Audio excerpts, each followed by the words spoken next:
औरत और सपने। उमेश और रीटा की शादी के 10 साल बाद उन्हें बेटी होती है। रीटा, तुमने मुझे जिंदगी की बहुत बड़ी खुशी दी है। तुम भी ना, ये सब भगवान की कृपा है। बस हमारी बेटी बड़ी होकर कुछ अच्छा करे। रीटा की सास बिंदिया ये खबर सुनकर गांव से चली आती है। हम अब से यहीं रहेंगे, दादी पोती साथ में खेलेंगे। अपनी पोती का नामकरण भी हम ही करेंगे। आज से हमारी गुड़िया का नाम होगा सना।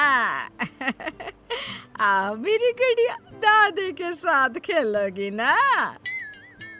वक्त गुजरने लगता है, सना बड़ी होने लगती है। अब सना 10 साल की हो गई है। दादी पोती एक साथ एक ही कमरे में सोते हैं। एक रोज सना आधी रात को घबराकर उठ जाती है। अरे क्या हुआ मेरी बच्ची, तू इतनी घबरा क्यों रही है? दादी, मैंने एक औरत को देखा जो मेरे बेड के नीचे से निकलकर मेरे ऊपर आकर बैठ गई और मुझसे कुछ कहना चाह रही है। अरे बिटिया, मैं हूं ना तेरे साथ। देख देख, तेरे बेड के नीचे कुछ भी नहीं है। मेरी बच्ची आराम से सो जा। अगले दिन फिर वही सब होता है।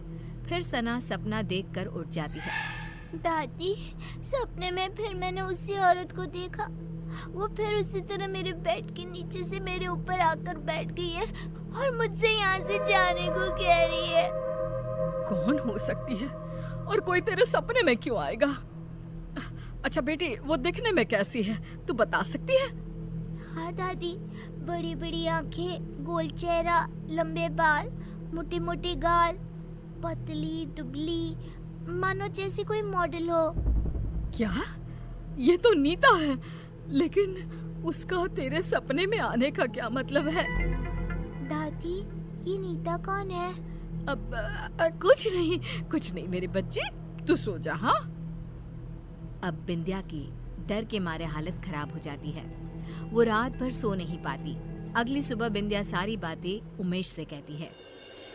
उमेश, वो वापस आ गई है। इस बार उसने अपना शिकार हमारी सना को बनाया है।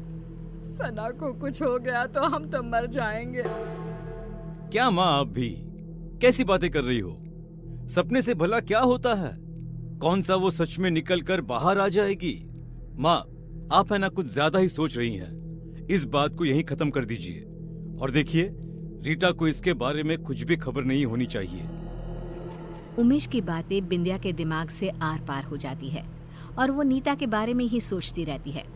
पहले तो सना को सपने रात में आते थे, लेकिन अब तो उसे दिन में भी सपने आने लगते हैं। एक शाम जब सना सोकर उठती है और जोर जोर से रोने लगती है। नहीं, मेरी मम्मी को कुछ मत करना।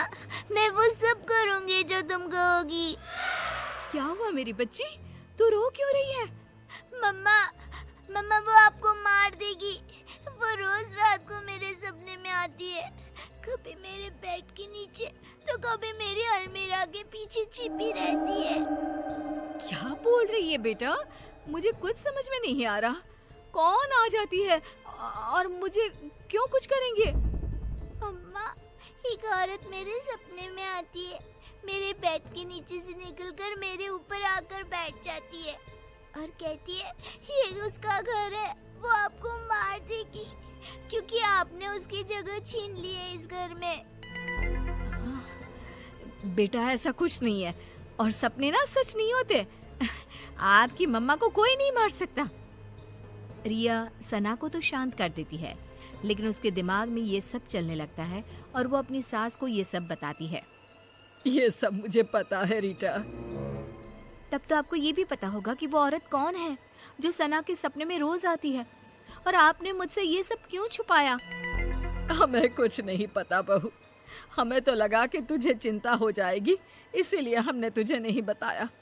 सपनों का हकीकत का क्या मेल? नहीं मम्मी जी, इस सपने का कोई ना कोई मतलब जरूर है। अगली सुबह रीटा और बिंदिया किसी पंडित को अपने घर बुलाते हैं और सना को झाड़ा दिलवाती हैं और उसे सारी बात बताती है। उस औरत की आत्मा भटक रही है और कहीं ना कहीं उस औरत का इस घर से कोई ना कोई संबंध जरूर है। सना बिटिया को ही इसका तोड़ निकालना होगा और उससे पूछना होगा वो क्यों आई है और वो क्या चाहती है। रीटा सना को समझाती है कि उसे उस औरत से सब कुछ पूछना होगा। जब सब सो जाते हैं और सना को सपने दिखने शुरू हो जाते हैं, तब वो देखती है कि अलमीरा के पीछे से वही औरत झांक रही है और पंखे के ऊपर आकर बैठ गई है और वो सना को दिख रही है। सना उठकर बैठ जाती है। तभी वो औरत उसका गला दबाने लगती है और कहती है, बोला था ना, निकल जाओ इस घर से, ये घर मेरा है, नहीं गई तो दोनों माँ बेटी मरोगे मेरे हाथ से। कौन हो तुम? मुझसे और मेरी मम्मा से तुम्हारी क्या दुश्मनी है? इतने में ही सना डर से उठ जाती है और रोने लगती है। रीटा और बिंदिया उसके पास बैठी होती हैं। बेटा, तूने उससे पूछा या नहीं? इतने में ही उन लोगों को एक आवाज आती है, पूछा, लेकिन जवाब सुने बिना उठ गई, इसीलिए मुझे यहीं आना पड़ा। जोरों की हवा चलने लगती है, कमरे का सारा सामान गिरने लगता है और एक औरत सबके सामने आकर खड़ी हो जाती है। तुम कौन हो? बिंदिया, तू नहीं जानती मैं कौन हूँ? तू बताएगी इन लोगों को या मैं बताऊं? ये नीता है, एक मॉडल। उमेश और नीता एक दूसरे से प्यार करते थे और शादी करना चाहते थे, लेकिन हमने इन दोनों की शादी नहीं होने दी। हमें नाचने वाली बहू नहीं चाहिए थी, इसीलिए हमने उमेश से भी झूठ कह दिया कि नीता उसे धोखा देकर किसी और के साथ भाग गई है और उमेश की शादी तुमसे करवा दी। ये सब के पीछे तुम थी ना माँ? आपको पता था ना माँ कि मैं नीता के बिना नहीं रह सकता। ऐसा क्यों किया माँ तुमने? क्यों? मुझे लगा उमेश ने मुझे धोखा दिया है, इसलिए मैंने अपनी जान दे दी और अब उसकी बेटी के सपने में आकर रीटा और सना को इस घर से निकलवाना चाहती थी, ताकि उमेश को ये एहसास हो सके कि किसी अपने का दूर जाना कैसा होता है।